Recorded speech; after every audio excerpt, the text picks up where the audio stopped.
Olá, meus irmãos e minhas irmãs. Nós estamos aqui para dizer que nós estamos com muitas saudades de todos vocês e temos orado para que esse isolamento social passe rapidamente, para que nós possamos estar juntos novamente como igreja, nos reunindo e matando a saudade uns dos outros. É isso mesmo. E nós também queremos pedir a vocês para que vocês sigam as redes sociais da igreja, no Instagram, no Facebook, no YouTube.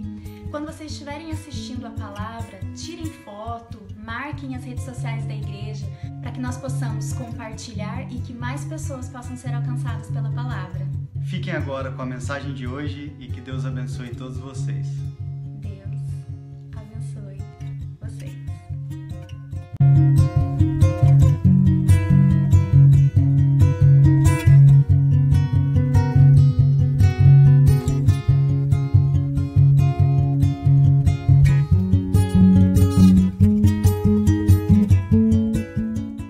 Olá, amigos da Igreja do Redentor, você que nos acompanha também nas mídias sociais, você, nosso irmão, irmã querida da igreja. É mais um domingo que nós estamos juntos para celebrar o Senhor, mesmo de forma virtual, e para aprender um pouco mais da sua palavra. Hoje nós estamos começando uma nova série em Ruth. Eu estou muito animado para começar a percorrer esse livro durante todo o mês de maio. Talvez você tenha um pouco de familiaridade com esse livro, talvez você não conheça, ou talvez você conheça de forma bem superficial. E é interessante notar que no livro de Ruth, você vai ver durante o desenrolar do livro, e eu te convido a ler esse livro durante essa semana, são somente 4 capítulos, nós podemos ver Deus agindo de uma forma diferente. Em toda a Bíblia, na maioria da narrativa bíblica, nós vemos Deus agindo de forma sobrenatural, de forma direta e sobrenatural. Aqui no livro de Ruth, não tem orientação por meio de sonhos, a gente não tem visões, não tem mensagens angelicais, não tem vozes vindo dos céus, não tem nenhum profeta dizendo assim diz o Senhor, a gente não vê água saindo da rocha, a gente não vê a tocha ardente em volta do povo, a gente não vê revelações de como o mar se abrindo, mas nós podemos ver Deus agindo em cada detalhe, trabalhando através das situações para redimir a história desse povo, desse livro. Nós vemos Deus trabalhando através de situações normais de homens e mulheres comuns, como eu e como você. Nós vemos nesse livro a providência firme e bondosa de Deus, colocando ordem na vida de pessoas, mesmo quando elas tomam caminhos de desobediência, caminhos que são contra a vontade do Senhor. Nós vemos que Deus age por meio de todas as coisas para o bem daqueles que o amam. Amigos, eu passei 2 semanas, de 2 a 3 semanas, pensando na nova série que nós deveríamos fazer. Nós já fizemos 2 séries no Novo Testamento e era o meu desejo de começar uma série no Antigo Testamento, para fazer uma dieta equilibrada, Novo, Antigo Testamento. E eu orei muito, pensei muito, conversei com alguns amigos e eu creio que pela providência de Deus e pela bondade de Deus, Ele nos deu esse livro para a gente estudar. Um livro que fala de dias extremamente difíceis sobre a face da terra. Um livro que fala sobre tomada de decisões em dias extremamente difíceis. Um livro que fala sobre providência de Deus em dias difíceis. Um livro também que fala, acima de tudo, sobre soberania, sobre um Deus benevolente que vai além daquilo que lhe é pedido e sobre graça de Deus na história da humanidade. Ele mostra como Deus trabalha no microcosmo, na família ali de Ruth, e como Ele trabalha muitas vezes na nossa vida, mas como isso faz parte de um plano muito maior de redenção. O livro de Ruth não se resume a Ruth. A Bíblia não se resume aos seus personagens. A gente sabe que eles apontam para Jesus, para um plano muito maior de redenção. Então vamos ao texto. Hoje nós iremos estudar o capítulo 1. Nós vamos ler algumas partes e outras eu vou explicar, porque é um texto longo. E o texto começa dizendo assim: na época dos juízes houve fome na terra. Nós precisamos nos situar aqui. Juízes foi um período bíblico de aproximadamente 300 anos que está situado após a saída do povo de Deus do Egito, quando Deus livra aquele povo do cativeiro, da escravidão, e Deus os guia com mão forte durante o deserto, mesmo o povo reclamando, murmurando, guia para a terra que ele havia prometido para Abraão. Era uma promessa de Deus que levaria aquela terra que mana leite e mel. Então aqui o povo já estava em Canaã, já estava na terra prometida. E o interessante é que nesse tempo dos juízes, você vai ver, se você ler o livro de Juízes, sempre vai falar que não havia um rei sobre a terra. Naquele tempo não havia rei sobre a terra, não havia um governo centralizado. Deus governaria sobre o seu povo, e Deus governaria através de uma aliança, uma aliança condicionada. E a aliança era o seguinte: Deus havia dado a aliança ao povo: se vocês me obedecerem, se vocês fizerem as coisas como eu tenho falado, se vocês não forem atrás de outros deuses, se vocês forem obedientes aos mandamentos, eu vou prosperar os seus caminhos e a terra vai ser próspera. Isso para o bem de vocês, e isso para que as nações ao redor vejam que eu sou Deus. Agora, se vocês me desobedecerem, se vocês levantarem culto a outros deuses, se vocês oprimirem os seus irmãos, eu vou fechar os céus e a terra não vai produzir. E o que acontece, se você ler Juízes, logo no começo, no capítulo 2, no versículo 10, vai dizer que depois de toda aquela geração, depois que toda aquela geração foi reunida aos seus antepassados. Qual geração? A geração que caminhou com o Senhor no deserto, chegou na terra. Essa geração morreu, surgiu uma nova geração que não conhecia o Senhor e o que Ele havia feito por Israel. Então a primeira geração morre. Aquela geração que ouviu Deus, que viu Deus de perto, ela morre. E essa geração falhou, porque ela não ensinou seus filhos sobre o que Deus tinha feito e sobre os mandamentos do Senhor, sobre a lei do Senhor. Então se levanta uma nova geração que não conhecia o Senhor. E o que acontece quando uma geração não conhece ao Senhor, a sua palavra, aos seus feitos?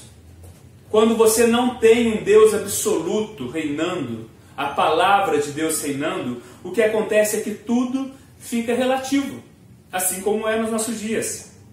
E o livro então completa dizendo, e isso é uma frase recorrente no livro, se você virar sua página em Ruth, o último versículo vai falar assim: naquela época não havia rei em Israel, cada um fazia o que lhe parecia certo. Interessante é que essa passagem se passa mais de 7.000 anos atrás, provavelmente, mas ela é idêntica aos nossos dias. O povo vivia de forma relativa. O povo vivia de forma relativa. Cada um fazia o que achava certo. Cada um fazia o que sentia que deveria fazer no coração. Faça aquilo que te faça feliz. Eu estava caminhando alguns dias atrás e eu encontrei um amigo que tem 2 filhas pequenas, um conhecido, e a gente estava brincando sobre ter mais filhos. E ele me falou o seguinte: o meu medo de ter mais filhos é porque hoje não existe mais uma verdade absoluta. E o que eu posso ensinar para minha filha, eu não sei se vai ser sustentado para frente. E eu falei com ele que a única esperança é de um Deus, que é um Deus absoluto. Então, se nós voltando aqui para o livro de Juízes, se você começar a olhar o livro de Juízes, a primeira coisa que você vai perceber é que tem muita série de Netflix que fica para trás, no sentido de quanta barbárie acontece nesse livro. É um livro para maior de 30 anos.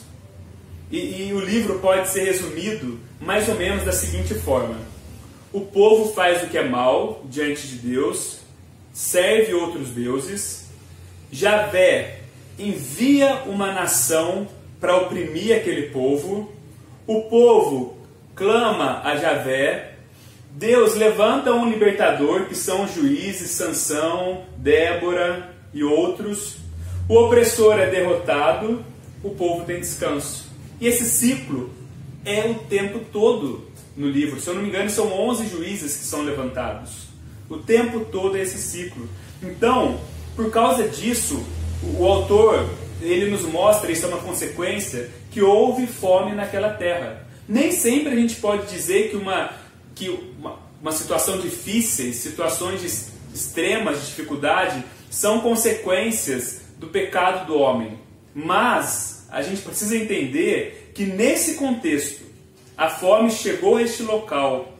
A fome que chegou a esse local era consequência direta do pecado, da idolatria do povo. Então o texto continua dizendo, versículo 2, acho que ainda do versículo 1 para o versículo 2.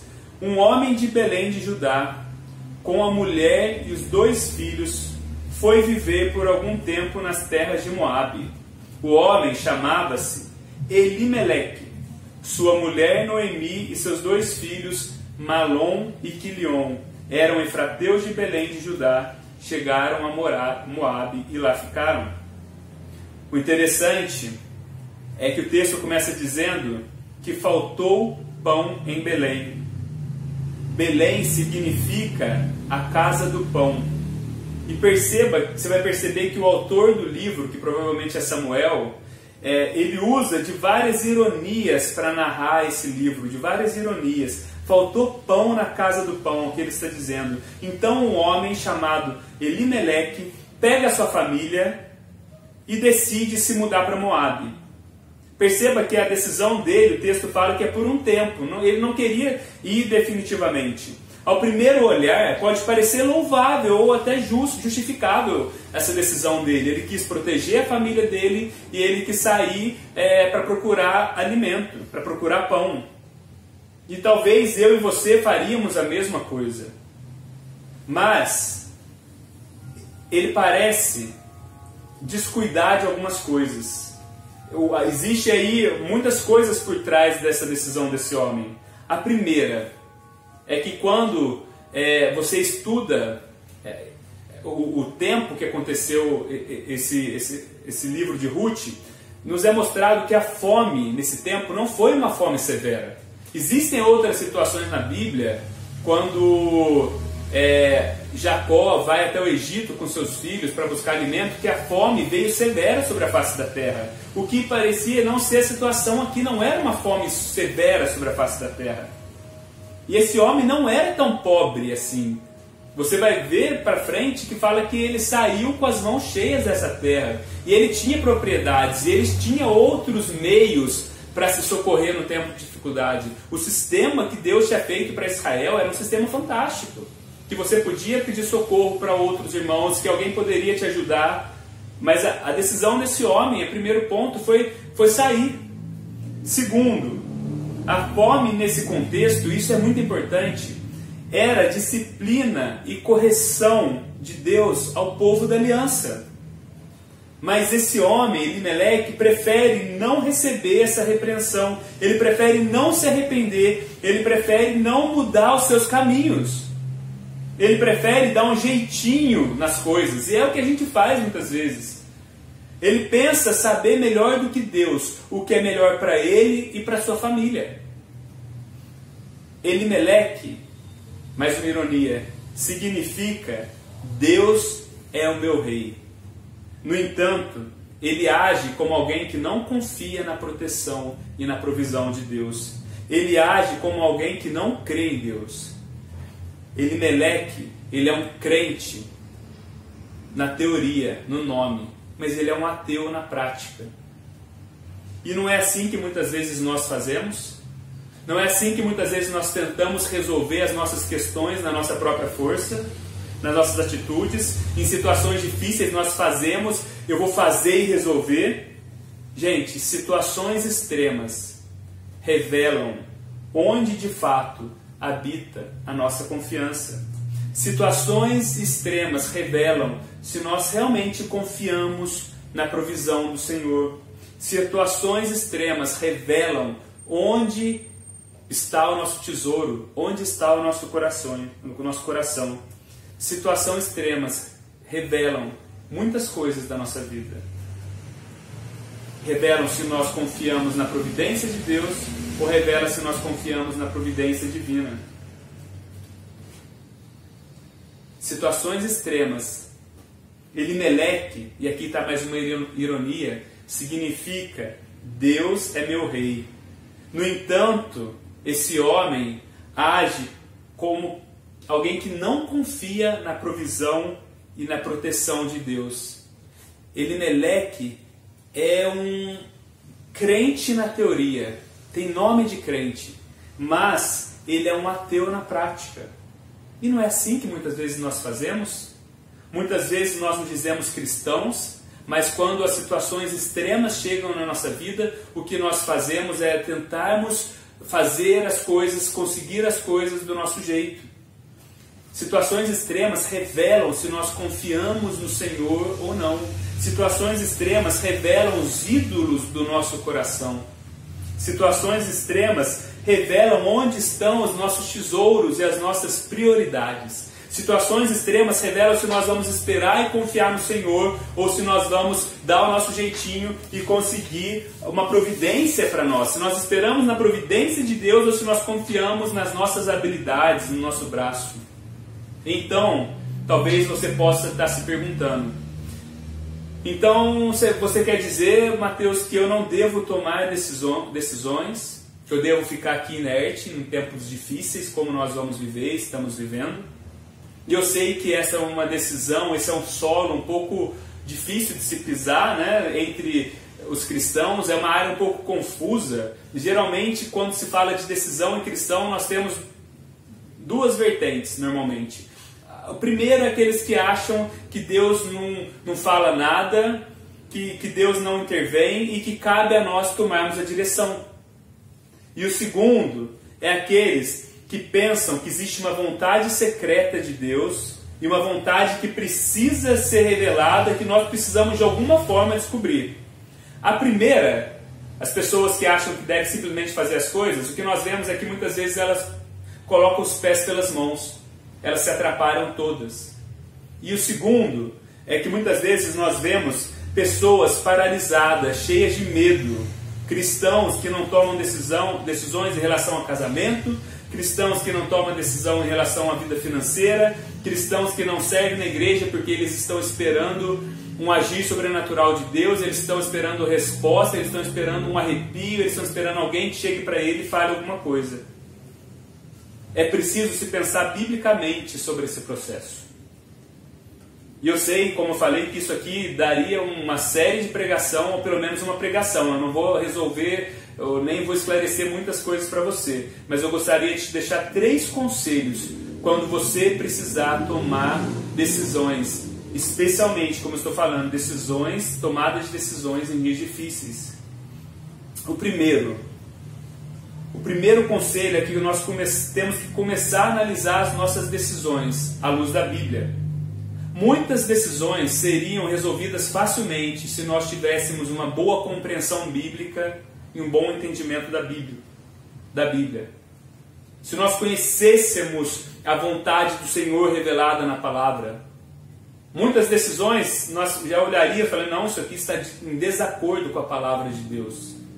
Mesmo que pareça atrativo, isso não vai glorificar Deus, isso não vai abençoar outras pessoas. Isso é um bom ponto. A decisão que você vai tomar vai glorificar Deus, vai abençoar outras pessoas? O problema também é que muitas vezes nós até conhecemos a vontade de Deus, mas quando nosso coração é tão obstinado, que quando nós queremos tomar certas decisões, nós distorcemos a verdade, nós damos um jeito de fazer aquilo acontecer. Mas o primeiro conselho: conheça a palavra de Deus profundamente, conheça o plano redentivo de Deus. Segundo, se mesmo assim, você conhecendo a palavra, aquilo ainda não está muito claro, não está muito fácil, tome conselhos com pessoas mais experientes. Tome conselho com seus líderes, com homens piedosos, tementes a Deus. Em Provérbios nos é dito que na multidão de conselhos não falta sabedoria. E a Bíblia fala também para a gente não ser sábio aos nossos próprios olhos. Então tome conselhos. E o terceiro, perceba se essas decisões vão te tornar mais parecidos com Jesus. Vão te fazer mais santos, porque o objetivo maior de Deus para a sua vida é te fazer mais parecido com Cristo. Mas parece que esse homem não faz nada disso. Parece que ele não checa na lei de Deus, Parece que ele não procura os anciãos ali de Israel, aqueles homens mais experientes, e parece que ele não se preocupa se aquilo vai fazer ele mais parecido com o Senhor ou não. Ele simplesmente foi. E para onde ele foi? Ele foi para Moabe. Ele sai da terra prometida, do meio do povo de Deus, do meio do povo da aliança, e vai para Moabe. Ele vai para um lugar que era extremamente perverso. E a gente precisa entender o seguinte: adorar a Deus naquele tempo estava ligado, toda a questão da adoração estava ligado ao povo de Deus. E Moabe era uma nação pagã. Moabe prestava culto a Moloque, um deus que pedia sacrifícios das crianças, dos filhos. Moabe era uma pedra no sapato de Israel. Se você olhar a sua Bíblia, você vai ver como Moabe foi uma pedra de sapato na história de Israel, como Moabe surgiu. Mas diferente de hoje, que nós podemos ir para qualquer lugar, eu posso mudar para um outro país, eu posso mudar para uma outra nação e ainda assim continuar adorando a Deus. Naquele tempo era importante você estar perto do povo da aliança, na terra prometida, para você ter acesso ao sistema sacrificial, para você ter acesso às festas, para você ter acesso ao descanso, ao deleite no sábado. Em Moabe não havia adoração ao Senhor, a Javé. Em Moabe havia adoração a outros deuses. Mas Elimeleque está tomando decisões pautadas somente sobre o que é visível, sobre o aqui e sobre o agora. E preste atenção, nenhuma dificuldade física é mais importante do que o destino eterno da sua vida, da sua família. Vou falar mais uma vez. Nenhuma dificuldade física que nós experimentamos nessa terra é mais importante do que o destino eterno da sua vida e da sua família. E aqui vai a minha exortação a você, pai. Porque eu vejo muitas vezes, como pai a gente percebe muito isso, muitos pais preocupados em que escola o filho vai estudar, qual curso de inglês ele vai fazer, qual faculdade que ele vai fazer, qual curso técnico, qual curso que ele vai fazer, mas que não tem a menor preocupação com a vida espiritual dos seus filhos. Eles estão preocupados somente em formar bons cidadãos para o mundo. Eles estão preocupados somente em formar boas pessoas para o mercado de trabalho. Eu não estou falando que isso seja ruim, nós devemos preparar os nossos filhos para a vida, mas esse não é o chamado maior de Deus para nós, pais, na Bíblia. Nós somos chamados a nutrir espiritualmente a nossa família. Pai, homem, você é chamado a nutrir o coração da sua esposa, dos seus filhos, com a palavra. Muitas vezes nós achamos que simplesmente chegar e colocar o prato de comida ou colocar o dinheiro dentro de casa é suficiente. Errado. O nosso principal chamado é para nutrir espiritualmente a nossa família. E muitas vezes a nossa única preocupação é nutrir fisicamente. Formar bons filhos para o mundo, eu creio que muito ímpio pode fazer melhor do que a gente. Formar boas pessoas para o mercado de trabalho, eu creio que tem muitas pessoas que não temem a Deus que pode fazer isso. Eu me cansei de ver pais cristãos, desde quando eu era mais novo, que era claro que a única preocupação da sua vida era colocar o filho numa boa escola, era fazer com que o filho aprendesse uma outra língua, era que ele fosse uma boa pessoa, e quando esse filho cresce, se forma, consegue um bom trabalho, esse filho abandona o Senhor. Porque aquilo nunca foi prioridade, porque ele nunca entendeu a palavra do Senhor. Agora, se nós formamos discípulos que amam Jesus, todo o resto vai ser consequência. Se o seu filho for um discípulo de Jesus, ele vai ser todas as outras coisas. Os nossos filhos precisam ser como flechas na mão de Deus. Então, se você não ensinar os seus filhos, a sua esposa sobre Cristo, eles serão como aquela segunda geração de juízes. Aquela geração que não conhecia o que Deus tinha feito e não conhecia a palavra de Deus. E eles vão viver cada um fazendo o que acha certo. Eles vão viver fazendo cada um segundo o que vem no seu coração. O que é muito forte dos nossos dias, né? E o texto então continua nos dizendo que morreu Elimeleque, marido de Noemi, e ela ficou sozinha com seus 2 filhos. Que consequência, né? Que coisa triste. Elimeleque morre, e você tem que entender, uma mulher naquele tempo, ela era totalmente dependente do seu marido. A mulher naquele tempo não trabalhava. E Noemi estava aqui numa terra sozinha, sem seu marido, estava com os 2 filhos, provavelmente novos, mas ela estava numa terra estrangeira. Se ela tivesse Israel, haveria todo um sistema de proteção, ela estaria no sistema que Deus envolveu o seu povo para protegê-la. Mas aqui ela não tem ninguém para ajudá-la, ela não tem nenhum parente próximo, o que ela tem é a esperança que seus filhos cresçam e possam sustentá-la.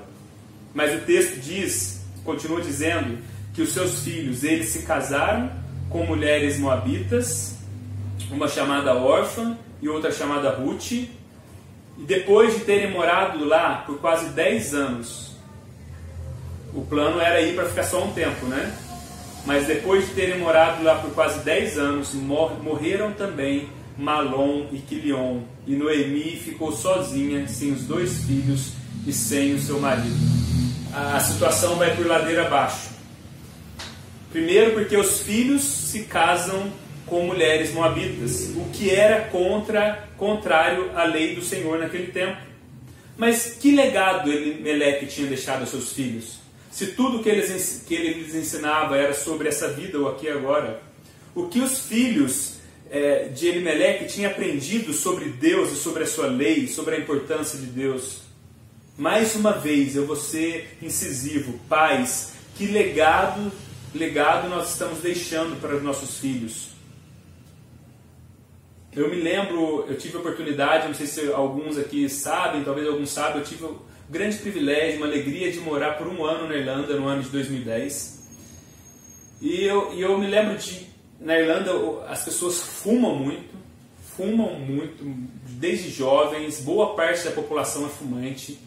E sempre eu via propagandas publicitárias, peças publicitárias advertindo contra o fumo. Mas eu lembro que uma que me chamou muita atenção era uma campanha publicitária que o lema, o slogan da campanha era mais ou menos assim: seu filho vê, o seu filho faz. E havia, eu lembro que algumas peças que ficavam nos pontos de ônibus, alguns cartazes grandes, e eu me lembro de uma senhora com seu filho ao lado, e aquela menina, aquela criança de 2, 3 anos, ela estava vestida idêntica à sua mãe, com o mesmo chapéu, a mesma roupa, na mesma pose, do mesmo jeito, e a mãe estava com um cigarro meio escondido, e se você olhasse para a mão da criança, ela também estava com cigarro. E o lema era: filho vê, seu filho faz. E eu sempre digo para as pessoas que não adianta, por exemplo, não é só a questão do fumo, mas muito além disso, não adianta você dizer, a gente pai, a gente sabe, né? Não adianta você dizer para o seu filho para ele comer de forma saudável, se você, pai, não tem uma alimentação saudável. Primeiro você e eu, nós precisamos arrumar a nossa alimentação. Por mais que você tente esconder que você coma mal, isso vai uma hora refletir na vida do seu filho. E isso não é diferente na nossa vida espiritual. Não adianta você dizer aos seus filhos que eles precisam amar a Deus. Não adianta você dizer aos seus filhos que eles precisam levar a sério as coisas de Deus. Não adianta você dizer aos seus filhos que eles precisam ter compromisso com a igreja, se você, pai, não tem. E preste atenção, precisa ser algo autêntico. Precisa ser algo autêntico. Porque ao crescer, os nossos filhos vão perceber, a gente sabe que quando nossos filhos vão crescendo, eles percebem se aquilo que nós estamos dizendo é algo que realmente nós estamos vivendo ou não. Então a história continua dizendo que os 2 filhos de Noemi, que se casaram com mulheres moabitas, morrem. Como nós falamos, a vida dela vai ladeira abaixo. Que situação! Que situação! Alguns comentaristas dizem que Noemi é Jó de saia. E eu penso que eles têm razão. Se não for, pior, porque Jó ainda tinha sua esposa, Jó tinha seus amigos e Jó estava na sua terra. Noemi está sozinha, perdeu sua família, está em terra estranha. Na verdade, o texto nos fala que ela não está sozinha, né? Ela está com suas 2 noras moabitas, Ruth e Orfa. Então, dos versículos 6 ao versículo 15, nós vemos que é narrado o seguinte, isso eu vou resumir para vocês. Noemi, de alguma forma, isso é providência de Deus, porque Moabe ficava a mais de 200 quilômetros de Belém, e naquele tempo não se tinha WhatsApp, não se tinha e-mail. De alguma forma, ela ouve falar que o Senhor entrou em providência, em auxílio do seu povo, dando alimento a eles. Então ela decide voltar. E assim ela chama suas noras para uma conversa. E a conversa, o conselho que Noemi dá para suas noras é mais ou menos o seguinte, eu vou resumir. Retornem para a casa das suas mães. Olha, eu estou voltando para Belém. Vocês retornem, voltem aqui para a casa das suas mães. Que o Senhor abençoe vocês, que vocês são jovens, se casem novamente. Como nós falamos, as mulheres dependiam da provisão inteiramente do marido. Achem outros homens, se casem novamente. Então o texto diz que elas se abraçam e começam a chorar alto. Mas a princípio as duas se negam. Então Noemi fala mais uma vez, mesmo que eu me casasse hoje novamente, e tivesse um filho hoje, mas eu já sou idosa, mas mesmo que isso acontecesse, você ia esperar que o meu filho crescesse para você poder se casar novamente? Não é sensato. Noemi estava olhando somente as coisas físicas. É interessante isso, né? Então Orfa realmente olha e fala, eu vou voltar para a casa da minha mãe. Mas Ruth fica com Noemi. E Noemi então insiste. Faça como a sua concunhada. Volte para o seu povo. Volte para o seu Deus. Volte para a sua casa. Talvez ainda haja uma esperança para você. E Ruth então responde fazendo uma linda declaração. Não insista comigo que te deixe e não a acompanhe mais. Aonde fores, irei. Onde ficares, ficarei. O teu povo será o meu povo, e o teu Deus será o meu Deus. Onde morreres, eu morrerei, e ali serei sepultada. Que o Senhor me castigue com todo rigor, se outra coisa que não a morte me separar de ti. Assim como Elimeleque teve que tomar uma decisão difícil, agora nós vemos que Ruth está diante de uma situação de extrema dificuldade. Para ela seria muito mais confortável e seguro ficar na sua terra natal, voltar para a casa dos seus pais, ficar próximo aos seus amigos. Ela conhecia a cultura, ela conhecia os costumes, mas de alguma forma, naquele tempo, naqueles anos que Ruth passou na casa com Noemi e seus filhos, Deus, pela sua infinita graça, estava trabalhando por detrás dos bastidores no coração de Ruth.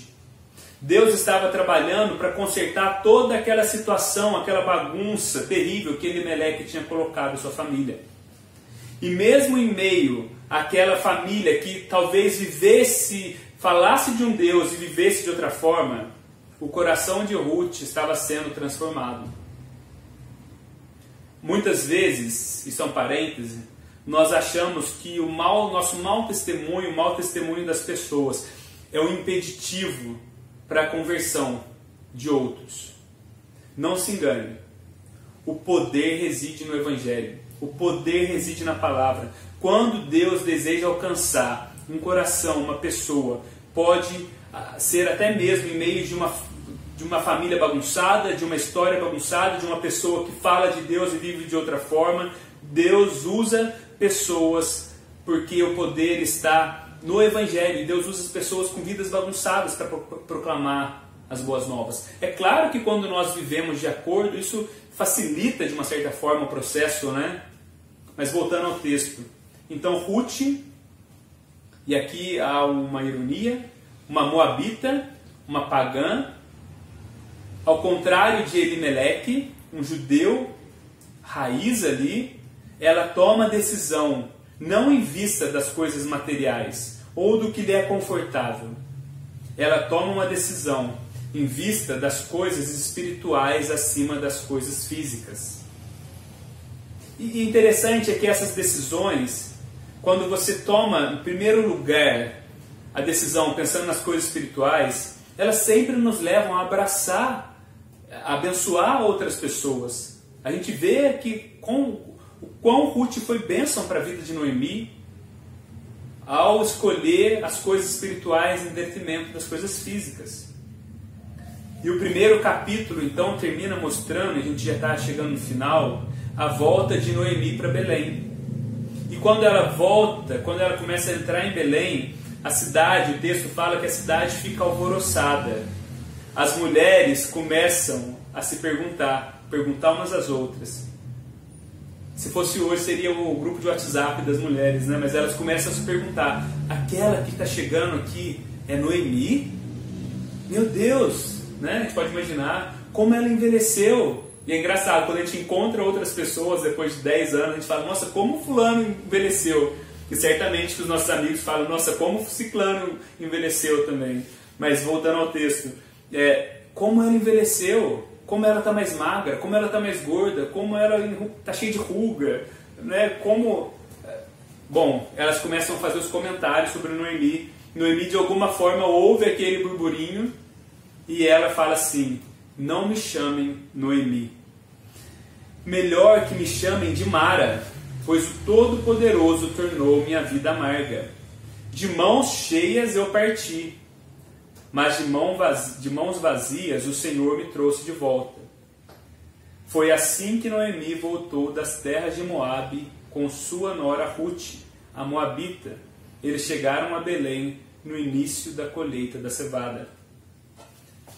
Noemi, então, fala para não chamá-la mais de Noemi. E Noemi significa agradável. Ela fala: mudem meu nome agora vai ser Mara. De agradável eu vou ser amarga. Eu me tornei amarga. Noemi não é mais a mesma que saiu de Belém.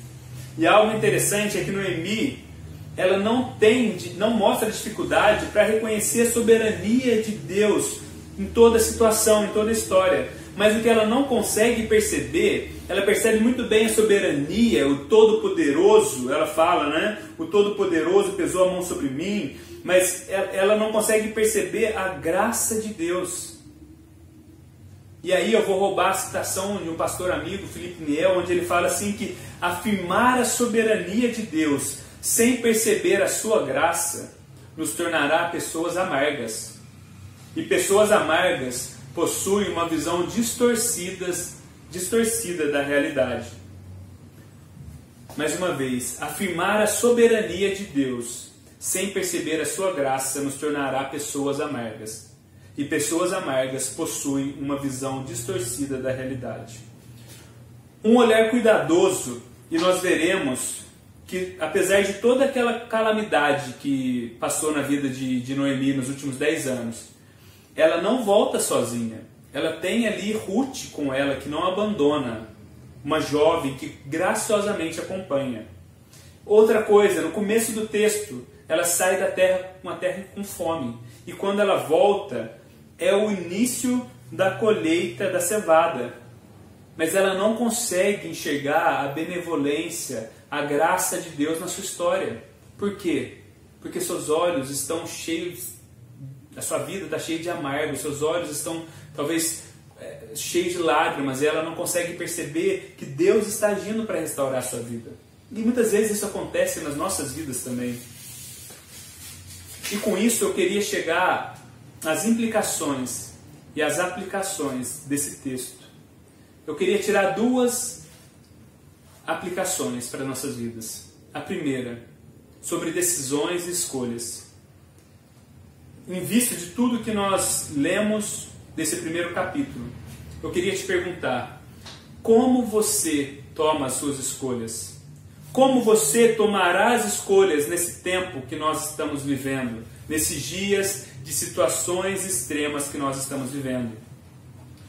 Como você, solteiro, toma as suas escolhas em relação aos seus relacionamentos, em relação à sua profissão, em relação a como você gasta o seu dinheiro, o seu tempo, em base ao quê? Ao que você acha certo ao que simplesmente te faz feliz, ou em base à palavra de Deus?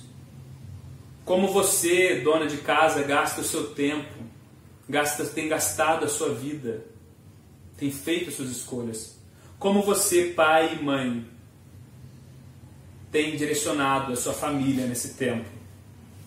Gente, um ponto importante é que, por mais que a gente fale que ali naquele tempo a questão do adorar a Deus estava a Israel, ao povo, nós sabemos que a igreja hoje, ela é povo de Deus, ela é o povo da aliança. E um ponto, quão importante você considera fazer parte do povo da aliança, estar perto do povo da aliança? A igreja é o povo de Deus hoje.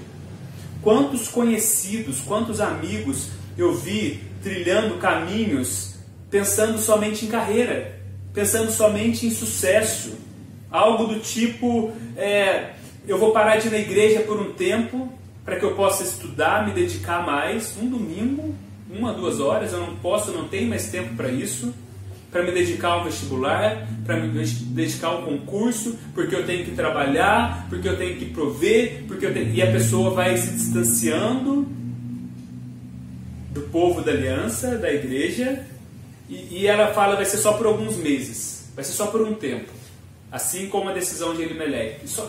É provisório, vou dar um jeitinho aqui porque eu acho que as coisas não estão se encaixando.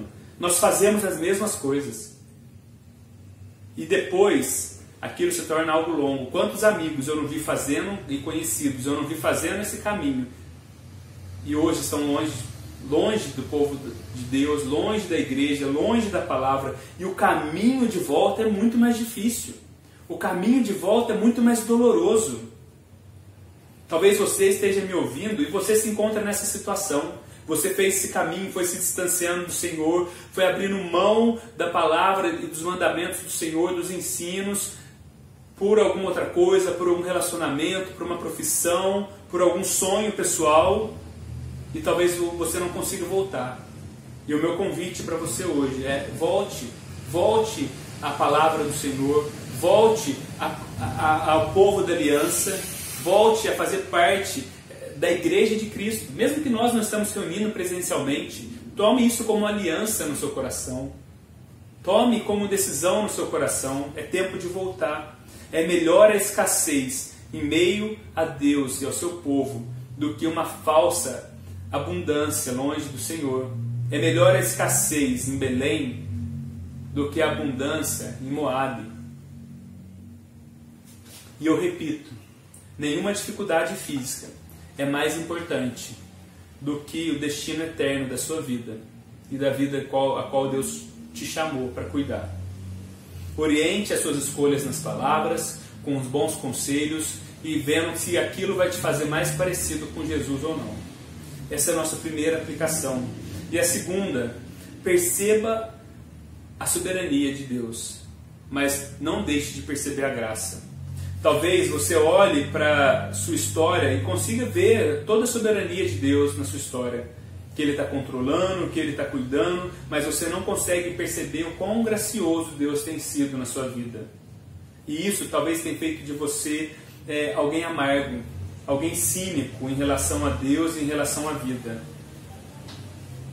Meu irmão ou minha irmã, eu te convido a enxergar que Deus está trabalhando graciosamente na sua vida. Talvez você fale: eu não consigo, eu já tentei. Ore para que Deus tire as escamas dos seus olhos e para que Ele mostre o quão gracioso Ele tem trabalhado, mesmo que muitas vezes não de formas miraculosas, mas como na história de Ruth, trabalhando por trás dos bastidores, porque isso também é milagre, a forma como Deus comanda todas as coisas, como Ele tem sido gracioso na sua vida.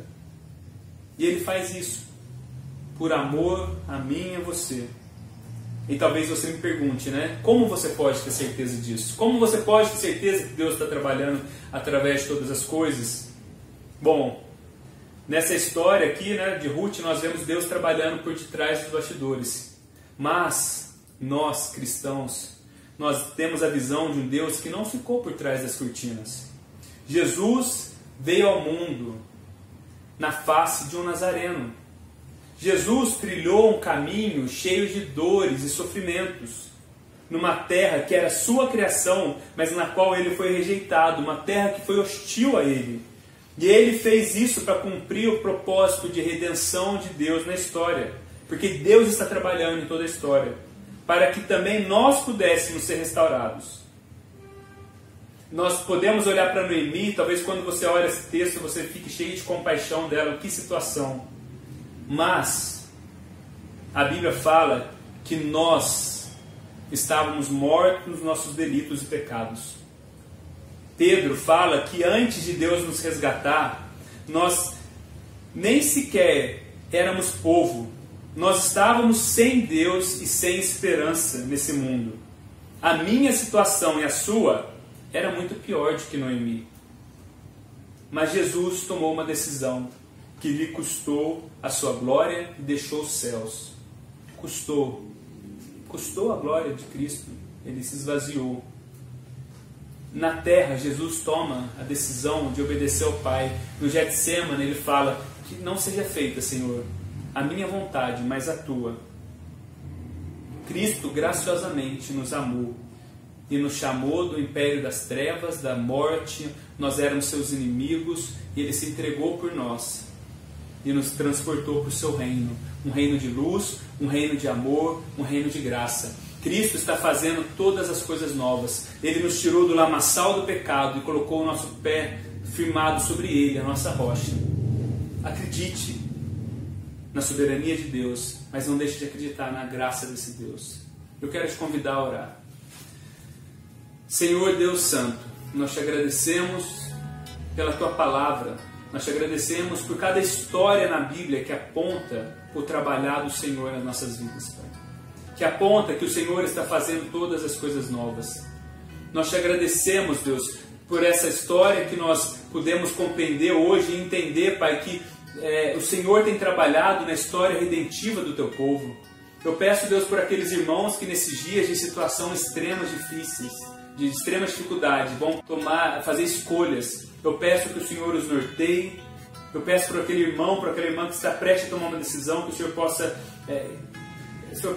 de alguma forma iluminar a mente deles, que eles possam tomar baseados na tua palavra, que eles possam tomar bons conselhos, que eles possam fazer decisões baseado não somente naquilo que é visível e passageiro, mas naquilo que é eterno.